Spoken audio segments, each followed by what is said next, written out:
in these two sessions at how the nations are making their preparation to come against God's people Israel. Well, at the coming of winter, we can see abundant signs that these things are coming to pass. We can see Russia's steps to move southward. We can see Britain being more and more isolated from the things of Europe. We can see the iron clay feet of the image being formed. We can see great changes in the Middle East, so that there is a king of the north, king of the south powers arising there. And these are wonderful signs to us, especially at a time when the ecclesias are under such pressure.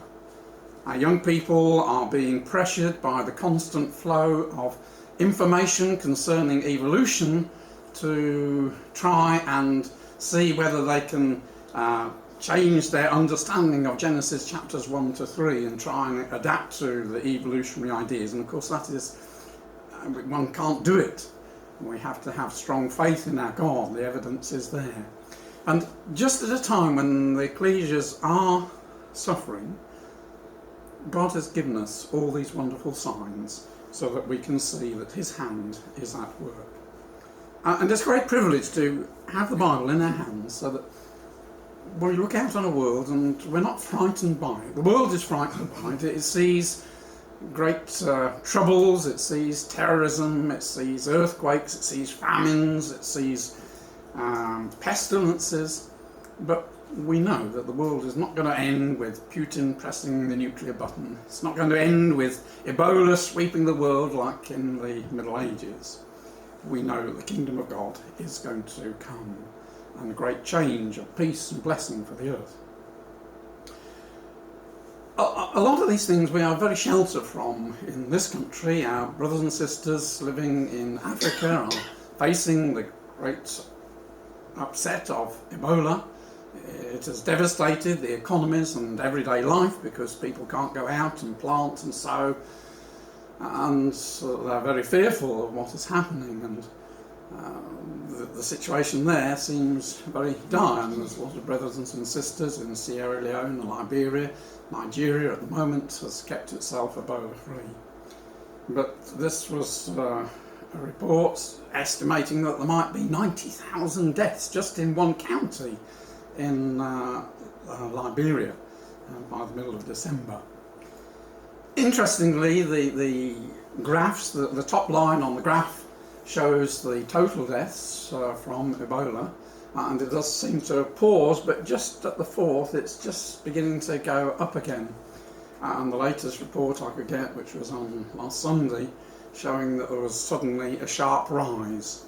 And so it is a very fearful thing for them. What I want to say just before we get going a lot further is that the reading that we took about Daniel chapter 2 is a very important one, and it in fact holds together the two talks that we're giving. But so many things have just been happening in Ukraine and that I think we're not going to be able to look at the Daniel chapter 2 and see how it all fits in until the beginning of part 2. So don't worry too much if you're not seeing the scriptures being tied in this first part. I've had to push it to the beginning of the second part, and that will link our two halves together. And the other important point, which I always make, is that we're not going to be around when Gog comes down against Israel. We will have been called away to judgment quite a long time, I believe, before that. I think from scriptures we can have some guidance that there could be a 10-year period from our call to the Master, to judgment, to Sinai, to the nations coming down, and then Christ and the saints glorified and immortalised by that time, coming forth to redeem Israel from the hand of their enemies. And so there are many strands which we can see haven't quite reached their destination, as it were. The pieces of the jigsaw are still being moved by the angels, and they're not quite all there. But that doesn't mean to say that our calling isn't very imminent. I believe that the Master truly is at the door. The evidence for that is in Leviticus chapter 23 in verse 24-27. Let's just have a quick turn to that. It's based upon the law and the final festival in the law, Leviticus 23 and verse 24 is about, "Speak unto the children of Israel, saying, In the 7th month, in the 1st day of the month, ye shall have a Sabbath, a memorial of blowing of trumpets, and holy convocation. Do no servile works." And then on the verse 27th, "On the 10th day of the 7th month, there shall be the Day of Atonement, a holy convocation afflicting your souls." Now, the blowing of the trumpets be associated with the resurrection. It could well be that encased in this laws here is an indication that the elders, the saints, are being called away with the trumpet, the resurrection, in the 1st day of the month. And then on the 10th day of the month, it is the Day of Atonement for the nation of Israel, the time of their redemption from sin and troubles.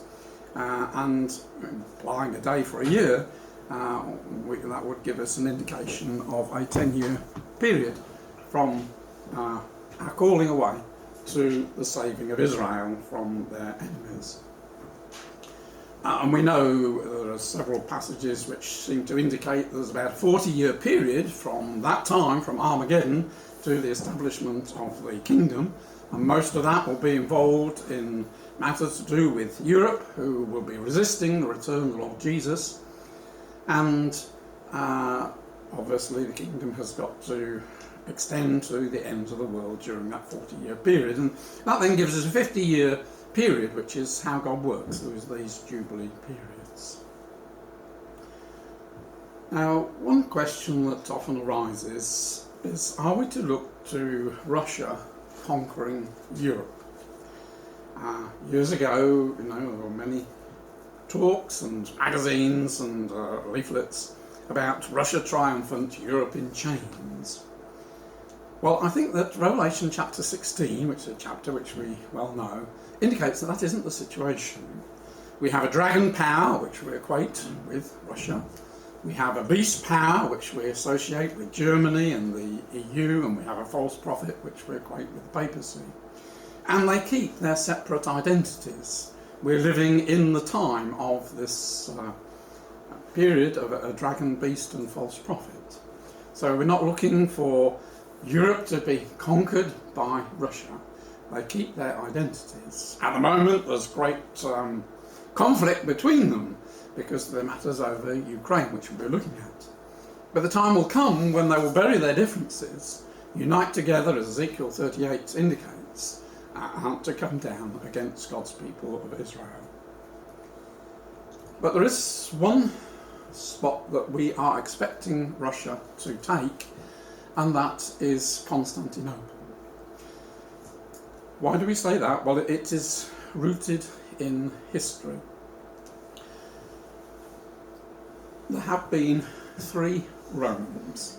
There was the original Rome, where the emperors ruled over the Roman Empire.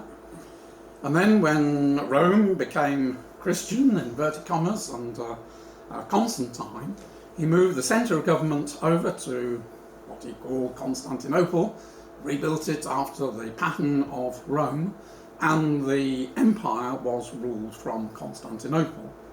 And that continued until 1453, when the Ottomans swept in and Constantinople fell. And then the things to do with the church and the emperor moved to Moscow, and Moscow was known then from that time onwards as the Third Rome. And it's very interesting when, with the fall of communism, that they adopted the old imperial emblem. That was an emblem that goes way back in time to the time of the Byzantine Empire, to Constantinople, double-headed, the emperor being in charge of military and religious matters, as well as looking east and west, as Constantinople did. It had influence over both halves of the Roman Empire. But this has been revived. Moscow is known as the Third Rome, and as we shall see, that Putin is eager to build Moscow as the Third Rome, but he also wants to come down against Constantinople to avenge the defeat. I know it's 600 years ago, but they have long memories. In the psyche of the Russians, the defeat of 1453, when Constantinople fell, was a great blot in history, and they want to avenge it. Now, the importance of Ukraine, which is so much in the news, is that the Ukraine is the birthplace of the Russian Empire. We can go back in history, back to the time of the flood, or just after the time of the flood. Japheth had his many sons. His youngest son was Tyrus. And we believe that Tyrus emigrated to this region and left his name, the river Tirus, now called the Dniester, but it used to be called the river Tirus, and Terastopol still exists to this day, clearly from the name of Tyrus, that youngest son of Japheth. And Herodotus says that the people who first inhabited Crimea were called the Taurus, and you can see Taurus, not a mile difference. The interesting thing is that these people call themselves the Rus, or the Ross. And again, it's not too difficult to see, well, Tyrus, just truncate it, and you get the Rus, the Ross. This is the origin of Russia. This is where it all began. It reached its empireship, as it were. The outline in blue is where Ukraine is today. But Kiev and Novgorod, two important towns, got together and established this empire with a succession of rulers that carry on beyond that. This is just up to 1,000. And Igor there is considered by the Russians, this Dukes is a modern historian. Soviet historians look upon Igor as the true beginning of the Russian princely line. So the Russians see their origin from Kiev, from this empire that was set up there. And Vladimir, the last one on this particular list, is also important to them, because Vladimir was the first to adopt Christianity. He married the emperor's sister of Constantinople, and the agreement was, well, you can marry my sister as long as you convert to Christianity. And so he was baptised. I understand it was a total immersion in those days. He was baptised and married on the same day, and he and his new wife took back Christianity to Kiev, and it flourished there. Now, as time went on, the empire expanded, but then the Mongols swept in 1240 and drove them out from the Ukraine, and Kiev was taken by them. And eventually the things from Kiev were transferred to Moscow, so the church, which became the Russian Orthodox Church, became established in Moscow in 1322. And that led the way when, 100 years later, Constantinople fell, that would then become the centre of Orthodox religion. And it wasn't until 1654 that Ukraine got reattached back to the Russian Empire. And just exactly 60 years ago, this year, there were great celebrations in the Ukraine about this anniversary, this 300th anniversary from 1654, this treaty which bound them back together again. And there's a picture of a Ukrainian and a Russian eternally together. Now, what is of great interest to us for what is happening now is that Khrushchev, who was the Russian leader at the time, gave Crimea to Ukraine as a present to celebrate this anniversary. It didn't make a lot of difference because they were all under the Soviet control, but that was what happened. Crimea was transferred from the Soviet to the control of the Ukrainians. And then 24 years later, after that anniversary, was the anniversary of the 1000th year from when Christianity came to Russia. And this is from a Christian history book. There's a front cover in 1988 showing the people of Kiev being baptized, immersed into water, when Christianity came there. And it was quite interesting how it just summed up. This is a very brief extract from quite a long article in that magazine. It's finally come, the observance that millions of Ukrainian, Belarusian and Russian Christians have been waiting for, the millennium of the Christianization of Rus. But the arrival and celebration of this millennium is heavily laden with irony. The Soviet Union, a zealously atheistic government, is endorsing, even funding and promoting, the most spectacular of the many events worldwide that are being dedicated to this millennium of Christianity in Rus. And it was truly a remarkable thing that here Soviets have been suppressing Christianity for 900 years, suddenly entering into the spirit of this 1000th anniversary.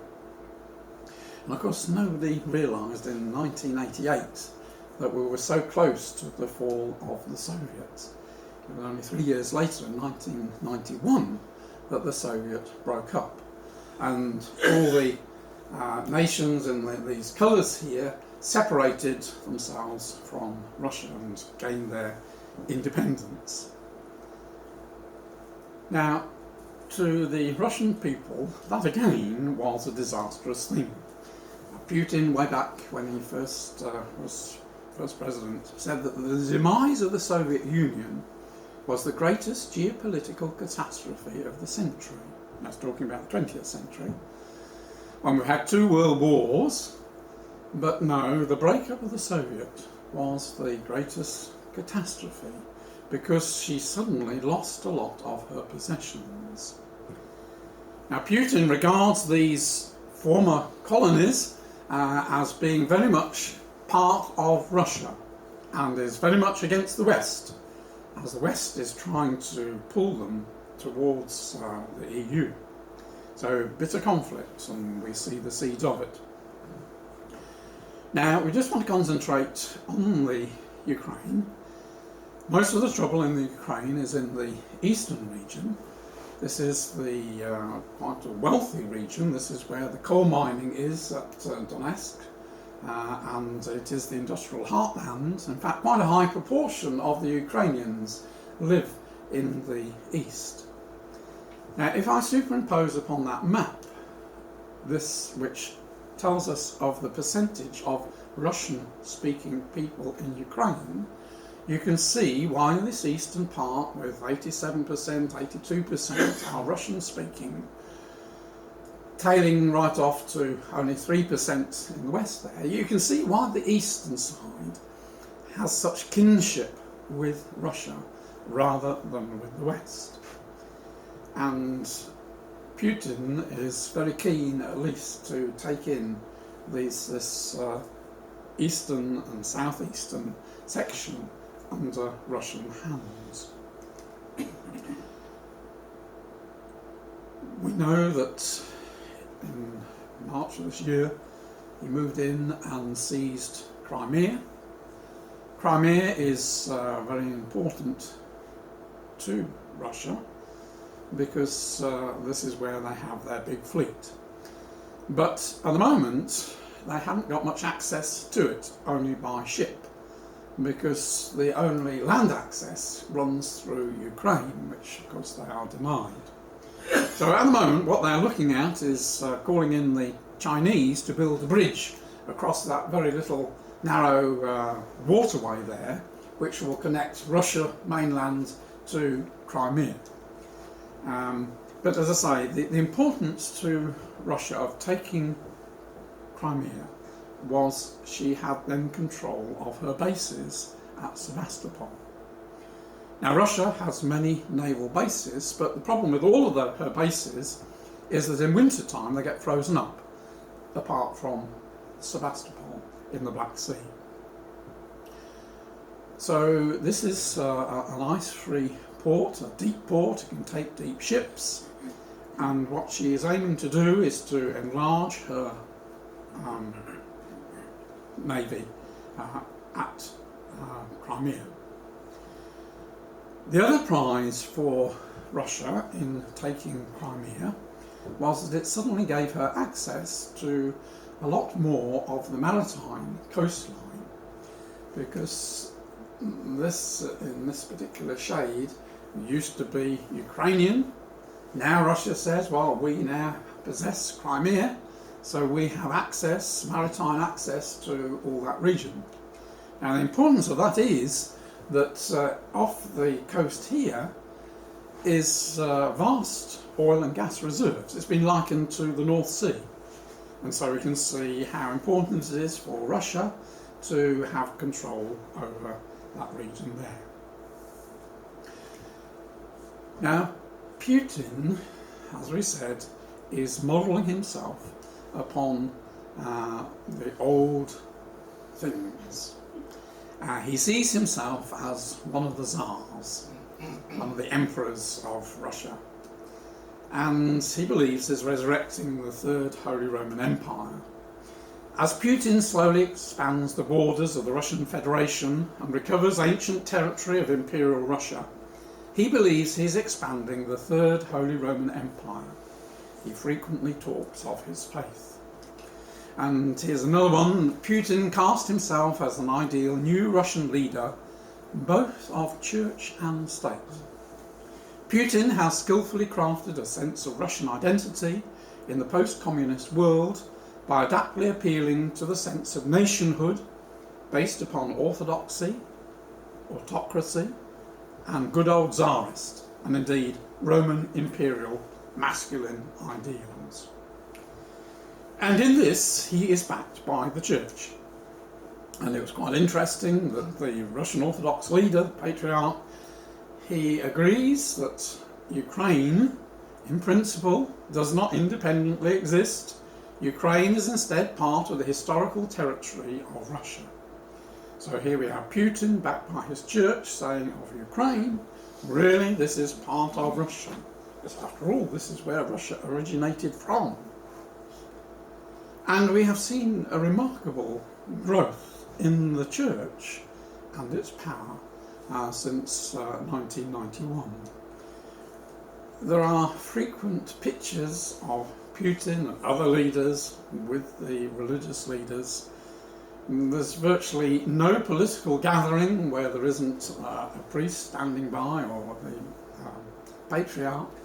And again, at all religious ceremonies, there will be the political leaders. Church and state are intertwined, and that is remarkable considering the short period of time in which Christianity has been allowed to flourish.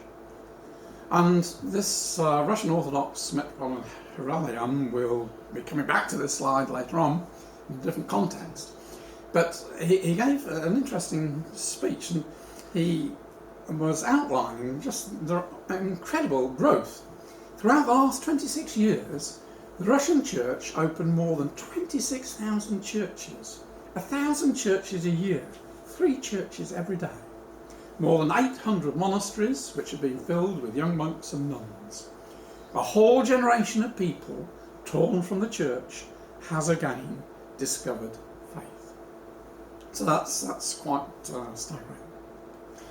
Now we believe that Putin is working to a master plan. He knows what he's doing. He has pre-planned his steps. And in order to do so, he has to make Russia a military threat. And just at a time when the West, America, is getting rid of nuclear missiles, Russia is busy building them. In fact, she now has more nuclear missiles than America has.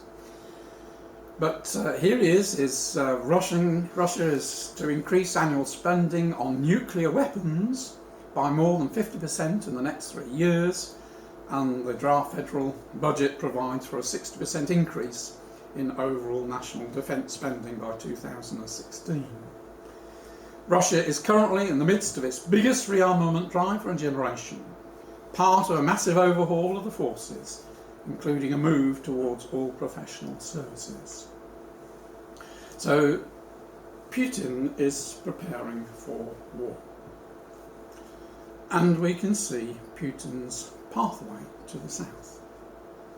Back in 2008, when everybody's eyes were on the Olympic Games, he marched his troops into Georgia and carved out 3 enclaves. The top 2 are very important because these are the crossing points, because of the Caucasus Mountains which run up the back there. There is an entry point there and the entry points up there. Now she has control of those and also an exit one there.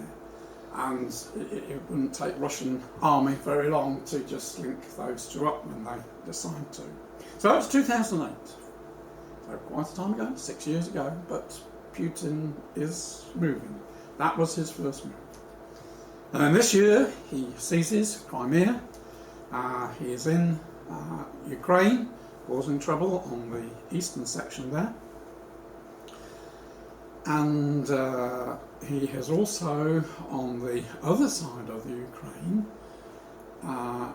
he has enlarged the military airfield there to take the big military transporter planes.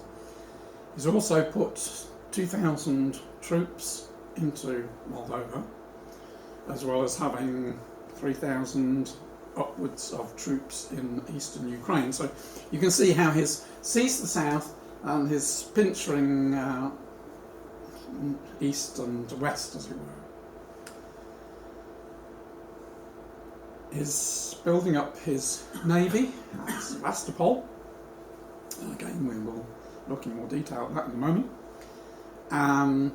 And he is stepping up his military naval patrols in the eastern Mediterranean. Now, Putin has unswervingly supported President Assad in Syria. And knowing what his future plans are, we can see why. Because he needs to have a friend in that territory there. And he also has been supporting Iran. And just this last 3 days, he has upset the West. America is negotiating with Iran over its nuclear capabilities, all its centrifuges. And Putin has come along to the Iranians and signed an agreement which will see that the Russians build 2 more nuclear power stations in Iran, and potentially another 4. And what they have said, and this is what has upset the West, is that, right, we'll be supplying the fuel rods to drive these, but in the future, you're quite capable of supplying your own fuel rods. You have got all these centrifuges, which, of course, Israel is very unhappy about because they can be used to build nuclear bombs with modification. So we can see that Russia is looking after her friends. She's got 2 friends which she's prepared to support in spite of all the problems, all the sanctions that are put upon her. So she has come up steps there. And then just a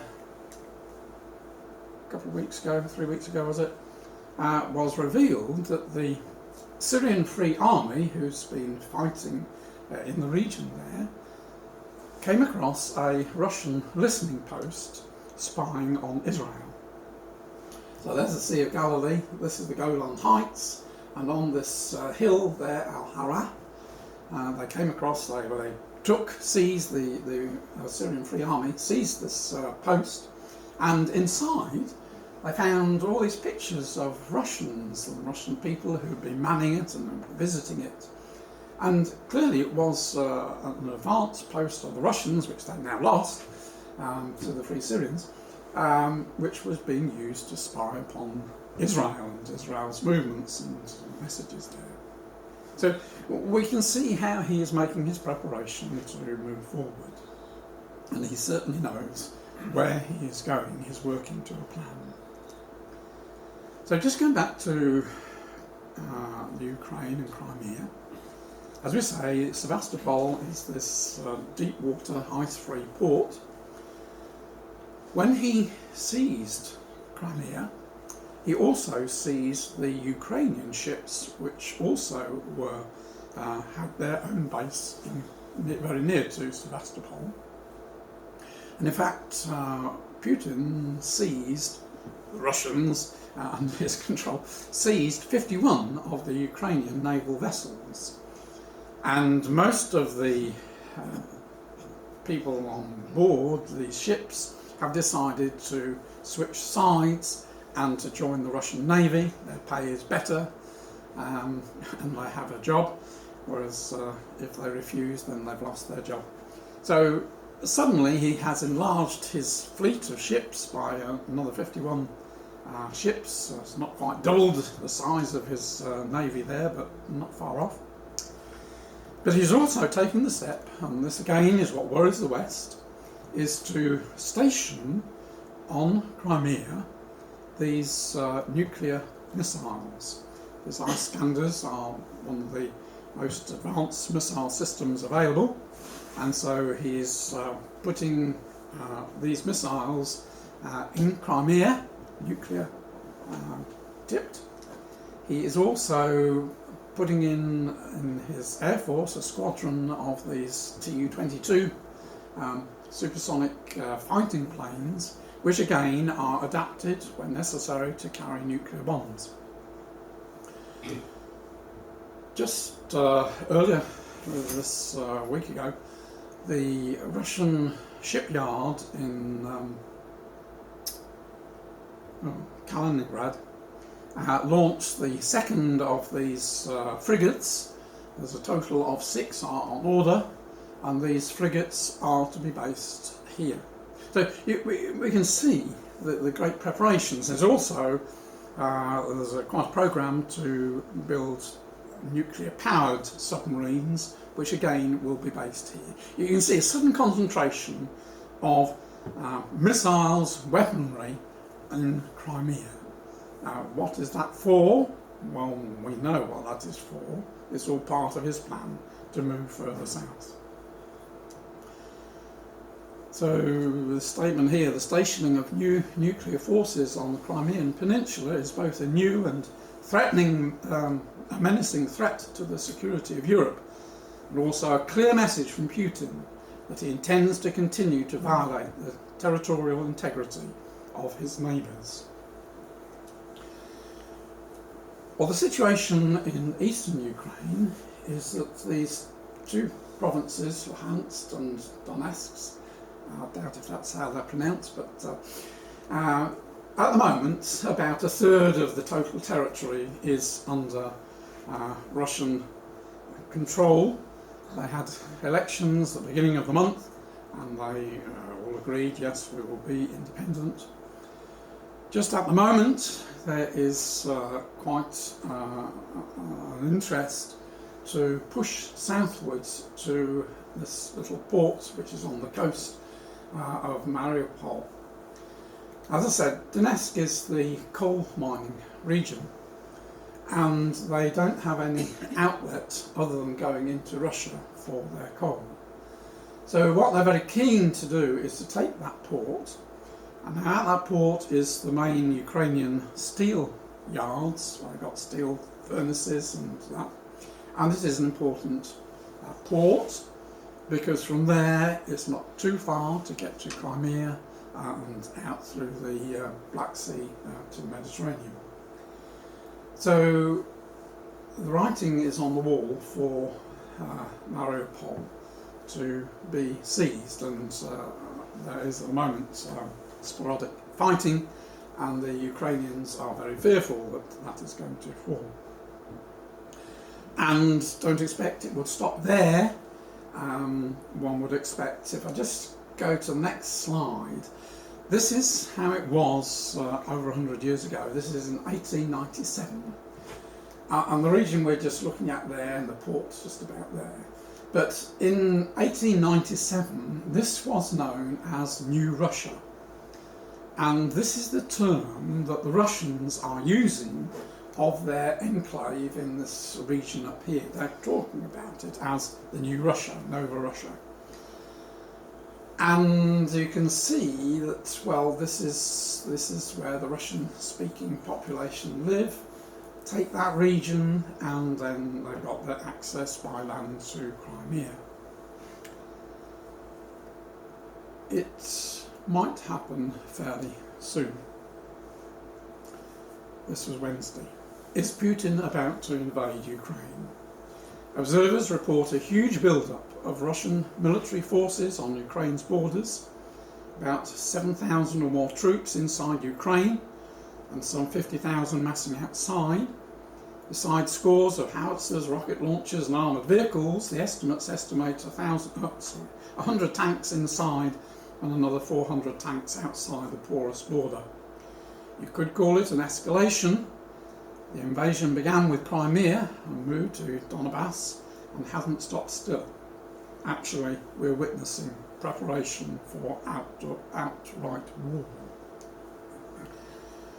And this was a comment on Friday that the Ukraine ambassador to the EU has warned Brussels that Russia is preparing a new full-scale offensive operation in Ukraine. You see, Crimea was stage 1, into eastern Ukraine was step 2. To take more of it is his next step.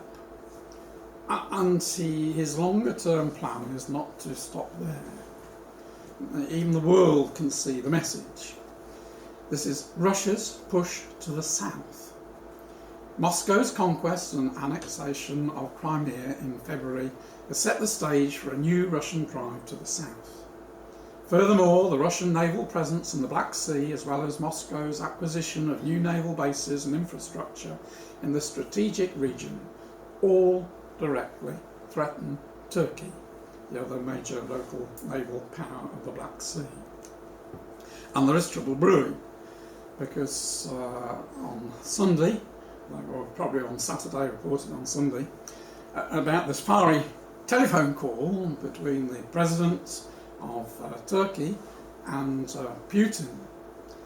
The pugnacious Turkish president made a rare telephone call to his Russian counterpart to discuss the latest regional developments, particularly Syria's raging conflict. To Erdogan's surprise, Putin was infuriated and vehemently warned the Turkish president from further interfering in Syrian internal affairs. Otherwise, Russia is ready to thwart Turkey from triggering a catastrophic war in the region.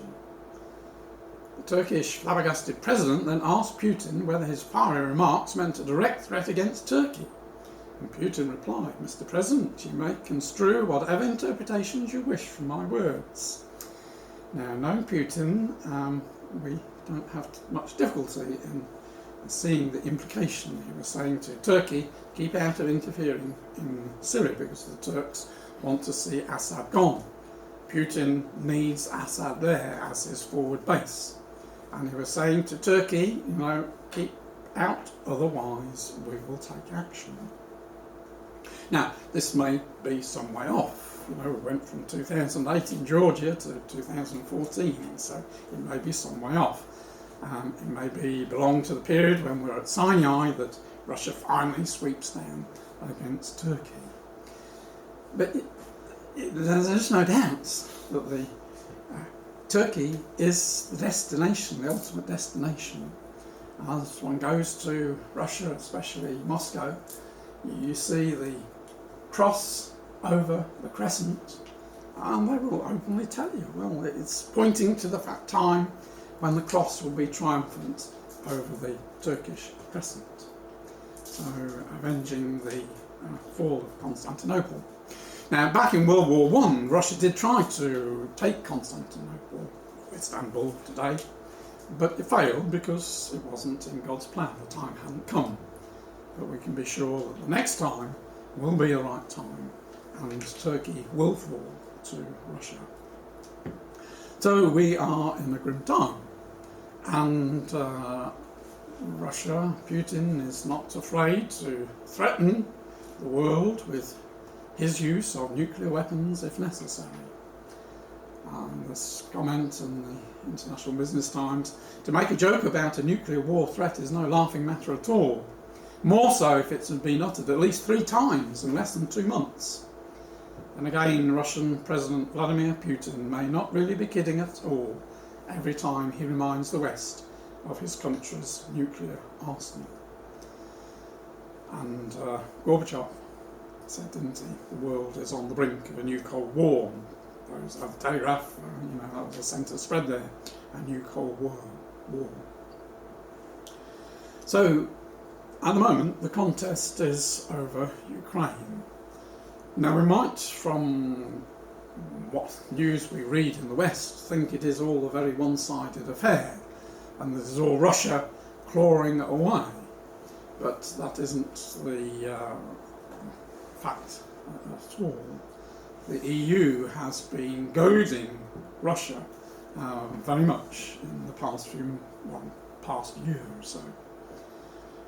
And without our understanding from history of the importance of Ukraine to Russia, we might wonder, just why Russia was so important. But we know this was where it began, and we know it is an important stepping stone on her way southward. Now, Merkel has been very prominent in the EU seeking to draw Ukraine to the West. And there was an interesting article a couple of months ago.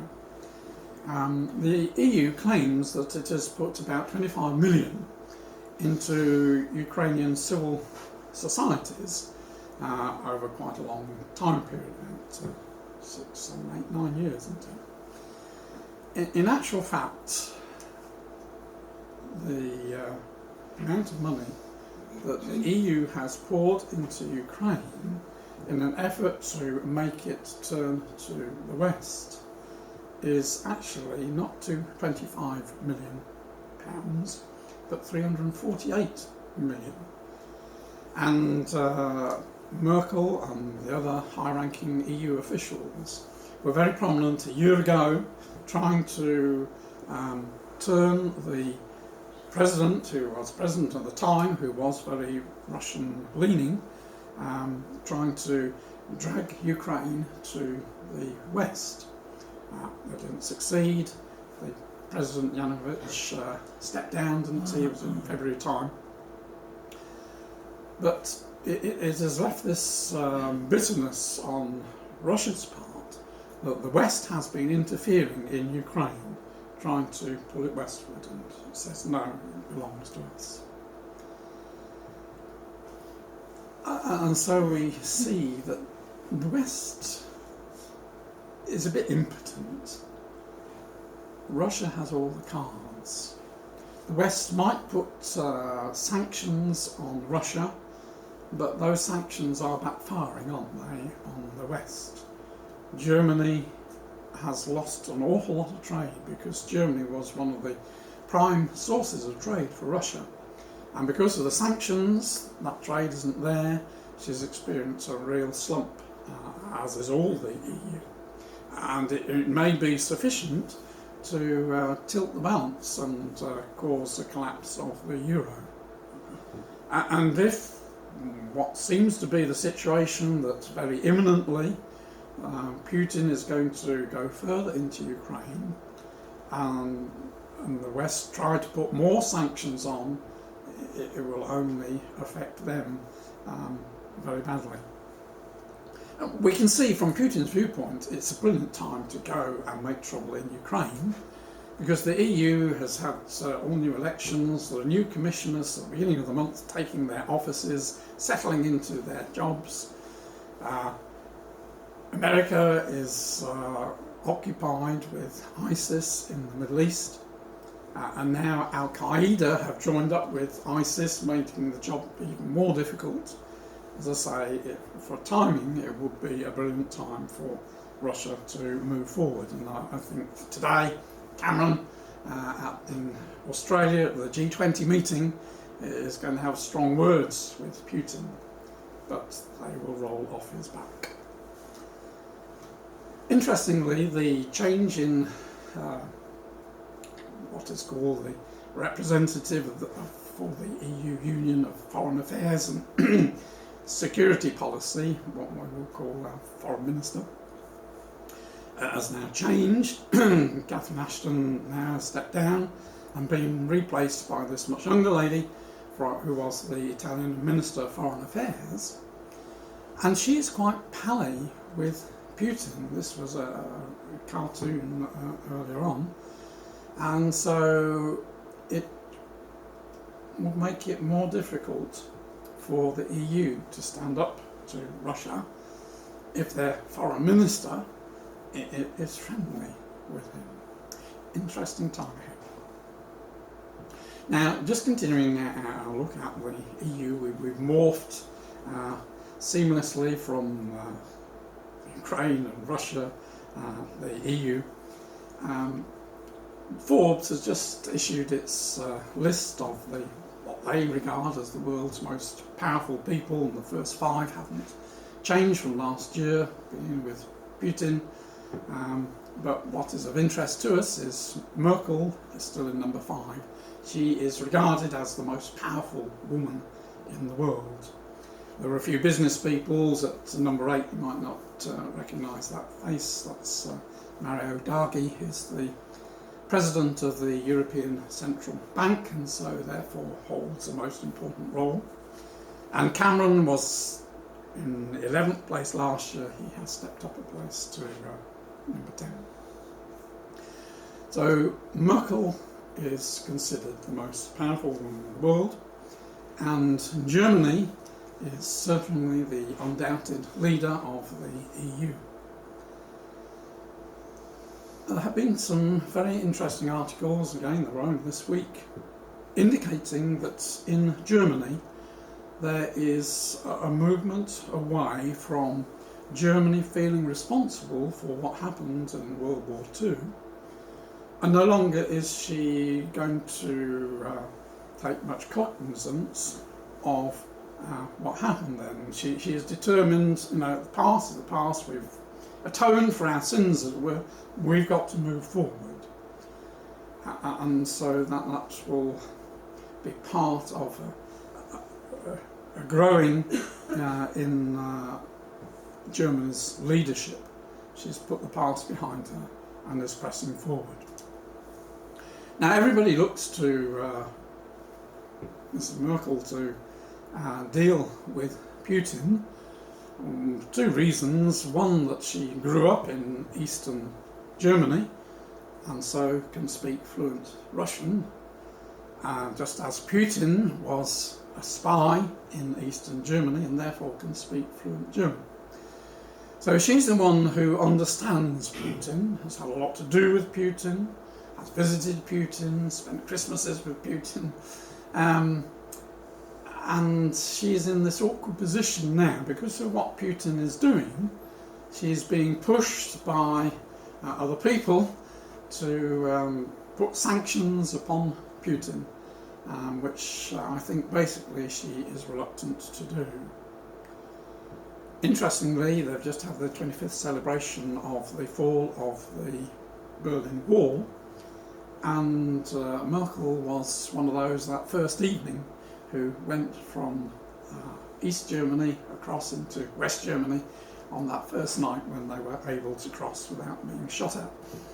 So strong links she has with Eastern Germany and with Russia.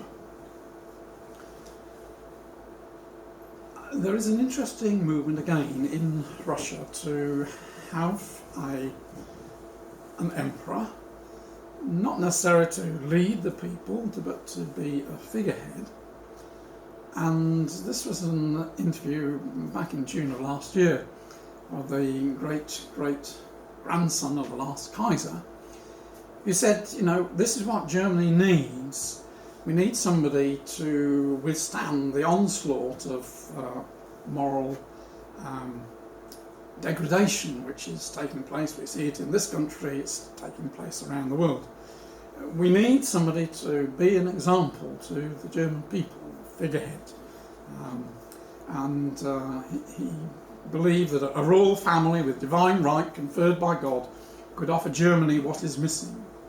And indeed, this appears to be what increasingly amounts of young Germans want. 1 in 3 18 to 24-year-olds would like the Kaiser back on the throne, whereas the older generation, that drops to 1 in 6. Could well be that there is a reinstatement of the Kaiser. There is a similar movement in Russia. We haven't looked at it, but we've looked at it in the past. The heir to the Romanov throne, young man Georgi, he's about 32 now, would quite like to have the monarchy restored in Russia. Maybe we shall see the eagles in 2 camps. But Germany is setting up an embryo. We mustn't call it a European army because that upsets the British. We have to call it a mutual military liaison organisation. And she's doing that with Poland, which is one of the biggest countries, and the other is little Netherlands on the other side there. And what is happening, Germany and the Polish and the Netherlands people are exchanging troops. Germany is the dominant power, so there are German commanders in Poland and in the Netherlands. The Polish are equipped mainly with German Leopard tanks, so they're quite used to working with them.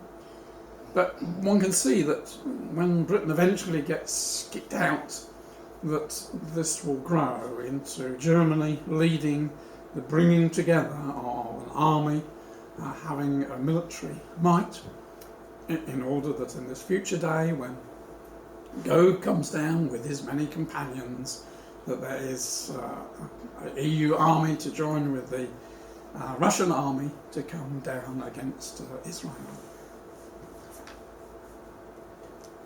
So Britain is increasingly being isolated. I'm not going to read the headlines, just run through them, these are some of them. And the EU Parliament in May shows an increasingly sceptical Europe, and Britain finds herself alienated from many of the things that Brussels wants to impose. And we know a fortnight ago how, 3 weeks ago, wasn't it, when there was this sudden demand, seemingly out of the blue, of Britain's got to pay $1.7 billion into the EU funds by December the 1st. And now, if that wasn't bad enough, it was that France was going to get a very generous rebate, and so was Germany. And Britain, because she kept outside the EU and had prospered, here she was being clobbered with this big bill. And we know how Cameron says, I'm not going to pay. Now they've come up with a compromise, but it was a very shallow compromise because it's been cut in half, only by reason of bringing forward a rebate which Britain would have had in any case at the end of next year, bringing that forward. So it's a very weak victory. One can say that they really do know how to drive Britain away. And Merkel was saying, won't she, that, well, if Britain insists on limiting immigration, well, we'll wave goodbye to you, because that goes so counter to the spirit of the EU. And Cameron's being pushed. Now, when we go back in our Bibles, back to Daniel chapter 10, we have the record there of the angel Gabriel saying he's having problems in causing the Prince of Greece going the way he wanted. And, today it must be exactly the same for the angels. Cameron's natural inclination is to reform the EU, but remain in it. But God's got a different plan for Britain outside the EU. And is finding himself pushed, and Farage and Merkel on the other side are making him go in paths that he doesn't necessarily want to go. But you see, we know the angels will succeed. And, you know, the British are a bit fearful. Well, how can we live outside the EU? Well, take our minds back to the children of Israel in Egypt. They must have had very similar thoughts. If we leave all this security and go out into the wilderness, you know, what will happen to us? It took many efforts of the angels, didn't it? Many plagues that came along before they were driven out, and they found that actually, yes, with God's good hand, they were able to survive. So it is interesting how Britain has suddenly begun to prosper. After years and years of being the sick man of Europe, and Europe seemingly prospering within the euro, many business people in Britain saying, well, you know, we should have joined the euro and enjoyed all this prosperity. When suddenly, of course, the euro collapsed, and Britain has found that, well, actually, she's doing quite well outside. She's attracting a lot of inward investment. She is growing when the others, or their economies, are shrinking. Britain is working very much with Israel. Her trade with Israel has gone up about 16% this year compared with last year. She's also working very much in the Middle East. These are two centres that we've been looking for a long time. So, you know, in a wonderful way, we can see the hand of God working on Britain, so that she will remove herself or be kicked out eventually from the EU, because Britain's role is to be on the side of the King of the South, as we shall see in our second part. She is not part of that confederation of nations that come against Israel. That's why it's so wonderful to see under Cameron that Britain has been so keen to build up her trade with Israel. Well, we'll leave it there, and as I say, we'll begin the next part by looking at Daniel chapter 2 and see how we can see the feet forming, and in the events that we've been looking at, we see the feet forming. But in another aspect of the Daniel's image, we can see being foretold the events which are taking place in the Middle East, with this division between the north and the south of the Middle East. And so, you know, it is really such wonderful, exciting times, brothers and sisters. Thank you.